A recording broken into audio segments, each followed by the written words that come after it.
Hello everyone and welcome. Yes, my name is Arafire. Welcome back to another episode of Look Out and Shout. Been taking a while to get round to this one. It took a while to get to me. Today we are finally reviewing X-Transbots MX, where are we now? XLV Demolitions Razor, their version of a G1 Bonecrusher, carrying on with their Constructicons. Very much looking forward to this, and they threw this out less than a month after Scavenger, which kind of makes me wonder, was Scavenger pushed up the line a little bit more? That's my tin hat theory. Nevertheless, we have got the fourth out of the six of the Constructicons, and it does look like X-Transbots are going to make a push to try and finish their set as a whole before Fans Toys does. We've got that nice continuation artwork on the box. I'm going to look forward to doing photographs of that on the end of them when they're all done. Typical back shot, typical pictures from X-Transbots, along with the motto. Shall we see what they're saying this time? I demolish my bridges behind me. There is no choice but forward. Well, okay, at least it's a construction reference. And of course, you too can pick up your own copy of this figure from showzstore.com, where if you will be so kind, the next time you make a pre-order and or purchase, please do enter at the top of the homepage under support your favourite reviewer code, the code of FIRE1, F-Y-R-E-1. Any points that you make and generate are automatically shared to my account, which leads to reviews such as this. Thank you very much to everybody for their ongoing support. Inside the box comes the figure itself, along with accessories for the figure and for the combined mode, but we'll go through that throughout this video. Not forgetting the all-important collector's card. Let's get on with it, shall we? And here he is in his robot mode. Really has a good feel to it straight as you take it out of the box. Not just the build, but the presentation is just right. This is just that high-end quality that you want and really expect from third-party masterpiece companies, even if it does come with the traditional QC lottery that X-Transbots can throw up.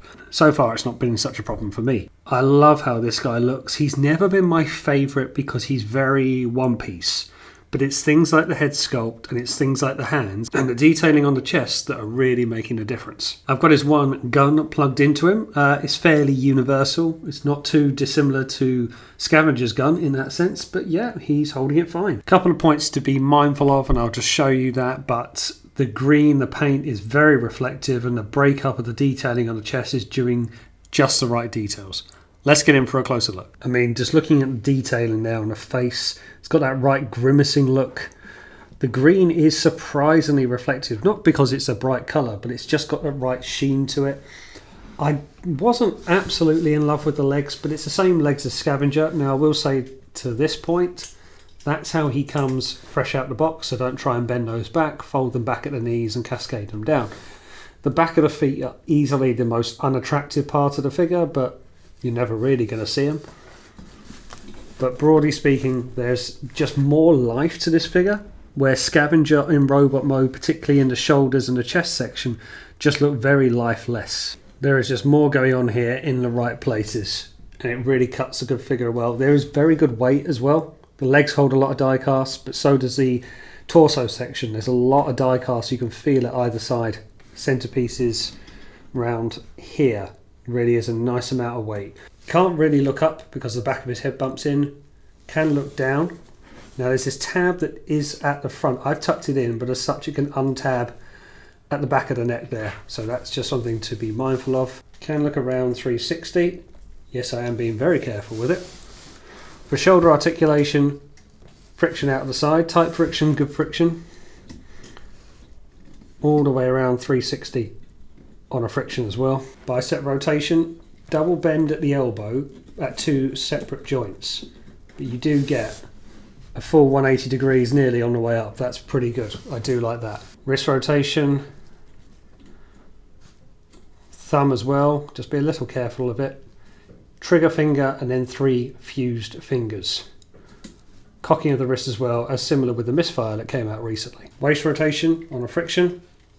And an out crunch looking almost 90 degree down. That's very, very good. Do really like that. And it feels very secure as well with the die cast being there. Very quiet ratchet out, but you will get 90 degrees that way.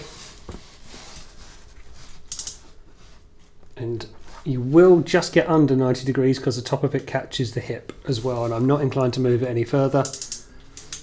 And I don't know if you can move the hip skirts at the back. Nope. So you get, I don't know what, somewhere between 45 and 90 degree back. just over 90-degree bend at the knee. Pretty good. Again, a softest ratchet. A very good ankle tilt and a toe tilt down as well. But with the die cast in the right areas here, and a fair bit of it, it does allow for some good posability, good structuring. There's good stance around the hips. Nothing feels loose. It really catches a screen accurate vibe as well. It doesn't harm the figure, I'm very pleased to say. So due to this trouble with the heads and the changing, I'm not going to show you the other faces on. I'll just put them either side of him. So here are his 2 additional face plates, at least for this head. You come with a angry face, but it's not the most angry mouth. It's very small, very closed. I mean, I just feel like maybe they could have done a bit more. But then what is this one? It's a kissy face? That's weird. He's pouting. It does look like he's trying to kiss you, which is odd. For my money, the one he's wearing is the best one. It shows you the other 2 face sculpts that come with, and again, they are face sculpts. They'll just peg on to the head that stays on there. But I do not feel inclined to change it, given what people have said around a very small and fragile neck joint. Which I am sorry to say that, because it comes with this 2 additional Marvel comic heads in this very reflective blue. And these look fantastic, and actually having Marvel masterpieces is quite a rarity. So I would be all for this if only it existed for the other figures as well. Not the toy accuracy with, say, the black heads that the toy had, but much more of a blue Marvel head on the go. I think that's brilliant. I think that's really, really cool. But again, you've got a faceplate that clicks onto the back of the head, and oh, nearly knocked him over there. And you've got that head that would then have to replace this head, and I am just not withdrawing it. I'm not taking it off. It's such a shame that there is those tolerance issues, because I think these 2 options would look really, really cool. Love the happy-go-lucky face and just a fairly unimpressed face. But again, probably the one he's wearing is probably the best one. And that's about it, so on to some comparisons. Now I've got all of the X-Transbots Constructicons in their vehicle modes at the moment. I will have to get them all transformed up and put a photo up on Instagram for the side-by-side comparisons, but we'll see that more for alt mode. Here he is alongside X-Transbots Ballistic, their version of a G1 Misfire. They look quite cool together. You can tell they're from the same company, but they didn't share much on the same screen. But it's a good comparison nevertheless. It does feel like X-Transbots are starting to smooth off some rough edges, more or less. Here he is alongside Robot Paradise Acoustic Wave, their version of a G1 Soundwave. Different companies and different approach, and this is really going for that tune accuracy. But again, it doesn't look massively out of place, and I do like these height differences. I think that's just about right, not to be as tall as some of the more leader class bots of a Shockwave, Soundwave, or even a Starscream. So yeah, I think that's pretty cool. It'd be very good to have these guys in robot mode alongside other Decepticons. Alongside a different type of construction vehicle, alongside Takara's Grapple. Very cool to have these guys together. Probably a little bit on the shorter side now. This is a much older figure, although I do still like it.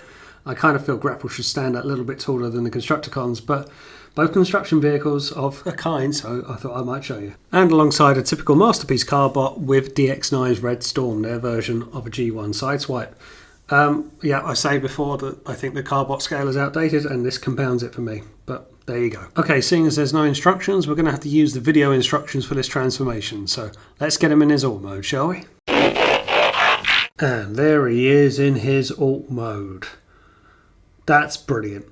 It's really, really good, and it took about half an hour to transform. First attempt following video instructions. Just very impressed. It's not perfect. There are a couple of bits of the transformation that I wasn't so fond of. It felt like things could have led to breakages. Just where you're pushing some stronger plastic against stronger die cast, I didn't like it really. But I do really like how it looks at the end of it. It's really compact. All the weight is in a very centralised location. Still got movability, still got wheels underneath, and I think it's brilliant. Saying that, it's never been my favourite alt mode. I think X-Transbots have done a right job getting it to the G1 model. I just think as a bulldozer it looks very small, and you see some of the more modern day releases of what Bonecrusher would look like. He's very much a big bulldozer with a very toothy front bulldozer element, if you see what I mean. But I can't hold that against X-Transbots. It looks brilliant, and when you get it alongside the rest of them, as you'll see in a second, it really looks good. Let's get in for a closer look. You really do get a sense of the weight with it all being in the centre part. Now, I will say, I think other people have said this as well, you can just see where my thumb is. These bits at the top are supposed to peg in and keep them down, and I cannot get them to tab in. but I think other people have had that problem. Same with the shoulders. This is where I feel something could have been done a bit better. If this is where the shoulders are supposed to go into, and I think I've got that right, then it really would have benefited for 2 grooves in at the top of this to kind of peg it into place and tab it in there, because there's just this unsightly gap. These parts folding in these triangular fins behind the die-cast section, that wasn't fun, didn't enjoy doing that.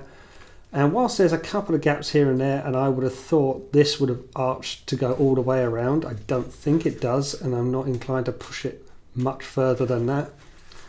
But that's all I can really say about it. It's very, very good.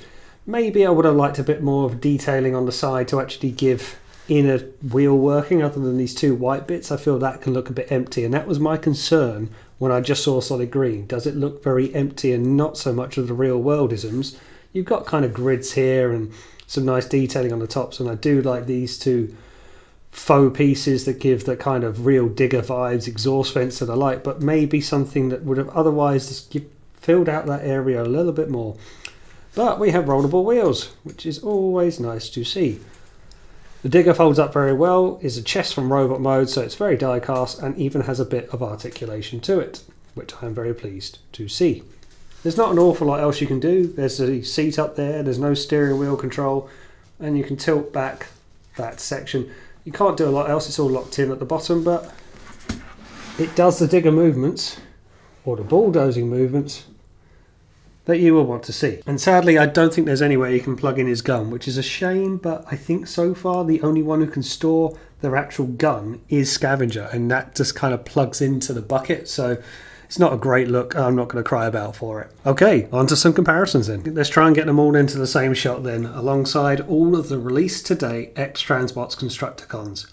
Wow, that's good. That's brilliant. And I don't mind if their Devastator kind of falls short to Fans Toys in terms of combined mode. These guys are just crying out for individual mode. They look fantastic. Whether you want them as robots, whether you want them as construction vehicles, what a set we have got here. If for 4 out of 6 so far, I would be very happy with these guys littering my collection as construction vehicles. They've got that right temperament. I do think that maybe he comes across one of the duller aspects because there's not an awful lot you can do and there's not an awful lot of real worldisms. You can feel that Big Load, Long Haul, actually does look like a digger. Scrapper, Ground Bite, does look like a shovel, excavator, digger as well. Scavenger I did feel came across the least in robot mode, but has much more of the real worldisms in the alt mode. Plus I really do like the purple wheels on it, giving it a bit of life, and that's the only thing I maybe say about Bonecrusher. He is very kind of one-dimensional in as much as he's just one solid green. Doesn't even have kind of the black highlight bits that you'd even get on Ground Bite and Big Load to kind of break it up, save around the seat. So maybe that's one tiny thing I would say. It would have been nice if there was just something to kind of break up this other wall of green. But like I say, when it comes to combiners, you put them alongside each other, you put the other members alongside one another, and they kind of hide each other's imperfections, and they look so good. Really, really impressed, and I am perfectly fine if they just stay as individual. It's not often you get to do a digger comparison or bulldozer comparison, but this is a chug version I've got from Generation Toys. This is what I was saying, that I kind of like him to look a little bit meatier at the front grille, if you see what I mean. It is a smaller scale, of course, but most of him is the width of this bulldozer section, that front digger or metallic section, and obviously they're made up of treads and hydraulic arms and the rest of it. Sadly, the Generation 1 one is much thinner and narrower by comparison, which is fine. He just looks a very, he's a digger of his time. But I think if it was not so G1 orientated of the 80s and maybe of up to more modern day engineering of a bulldozer, you would get something much wider, but it would obviously have knock-on effects and affect Devastator. But personally, that's how I like my bulldozers, to be a bit stocky, to look quite destructive, to taking down buildings, what they would actually do. Alongside a typical Masterpiece Carbot with Takara's Red Alert, you really see how much taller he is, how much he stands higher. Okay, this is a low down vehicle, but still there is quite a size difference in terms of height, not just in terms of length. And it's been a while since I put these guys on camera alongside Geiger Power's Gutur, their version of Snarl. Okay, so maybe this is a bit of a different comparison of Masterpiece, but Dinobots did square up against the Constructicons a lot. This is very large masterpiece, and this is very much a standard masterpiece with combined mode in mind, and of course a triple changer. Well, I say triple changer, he has one of the more least triple changing forms. But it's a cool comparison. Oh, man, I love this Geiger set. But that's by the by. I thought I'd show you that. Yeah, maybe it's a bit on a larger side. Maybe you'd be better with the Studio series, but I thought I'd show you masterpiece end. There he is in his arm mode. It's quite straightforward and similar to Scavenger, but there is a couple of problems. So I think I've got it right.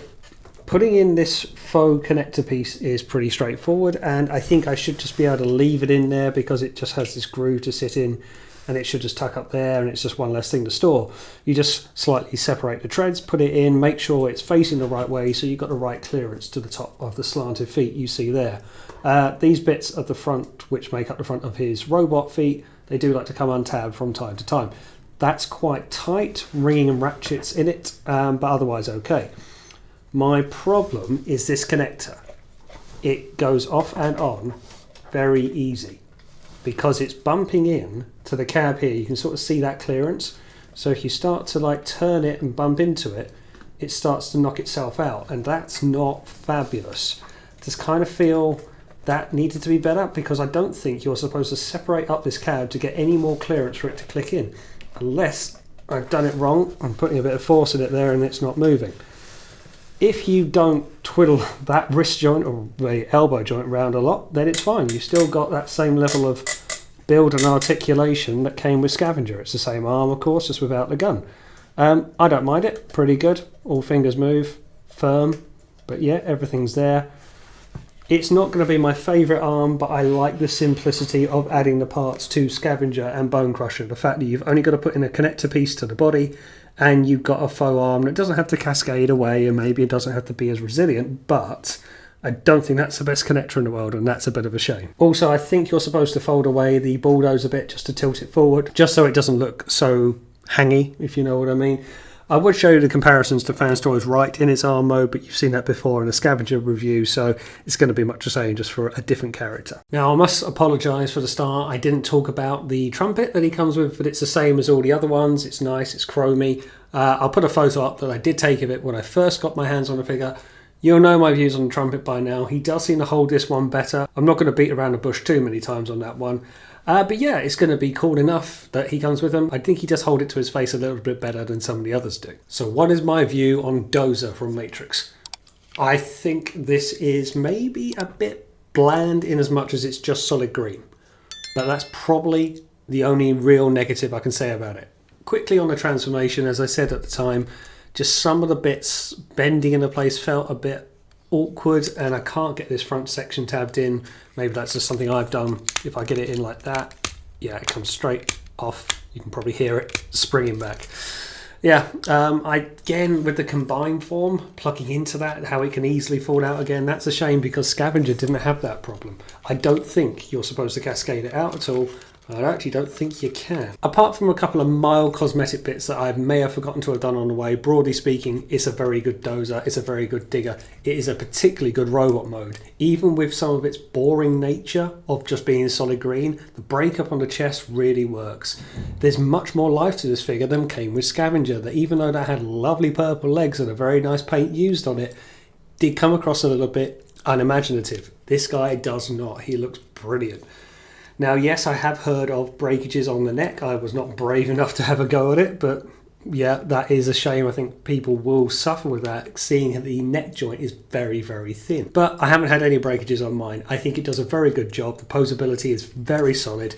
And whilst there's some odd steps of the transformation, it is a very robust alt mode as well. It feels very secure and locked in. And even though things are on a hinge that you felt like you had to tug, particularly around the shoulder pieces, it's, broadly speaking, doing well. What would I have liked to have seen more? Well, I think the Marvel heads were a really nice idea. It's actually something that I want to see more of. What I've been crying out for is having a Marvel version head, or a comic accurate head, for MP36. So I'm all for that. In terms of what else you could get, I don't know. He comes with his gun, he comes with face plates, he comes with 2 heads, and obviously big combiner accessories, not to mention, or forget, his trumpet. So what else would you want Bonecrusher to come with? I think there's very good accessories to it. I think the articulation is amazing and it looks so good alongside the previous releases. I think just a couple of things tidied up, maybe a bit more detailing around the wheels for Alt mode would have been nice. And some of the steps of transformation are a bit weird. Also, I just, again, wish the plugging in of the combiner arm was a little bit more secure. But they're nitpicky things, broadly speaking. It does more than Scavenger did. And Scavenger was pretty good, and I do like it in Alt mode. But this seems to hit more notes than Scavenger did before it. Based on this, I give this guy 4 1/4 Rodimus star badges. It is just a couple of unimaginative spots, broadly speaking, and a couple of odd transformation steps, X-Transbots isms, and the combiner port's not fantastic, but that's it. Otherwise, it's brilliant. I think if it just had a little bit more detail to look at in this mode to break up that solid green, that will go a bit further. But it is a G1 inspired Bonecrusher, I can't say it's not. It looks fantastic alongside the other releases from X-Transbots. They are nailing it with these modes. And hopefully, in my eyes, they're going to push Fans Toys to do even better with their modes and kind of bring out the best in each other. I think they're more to try and trip each other up than work the best out of each other.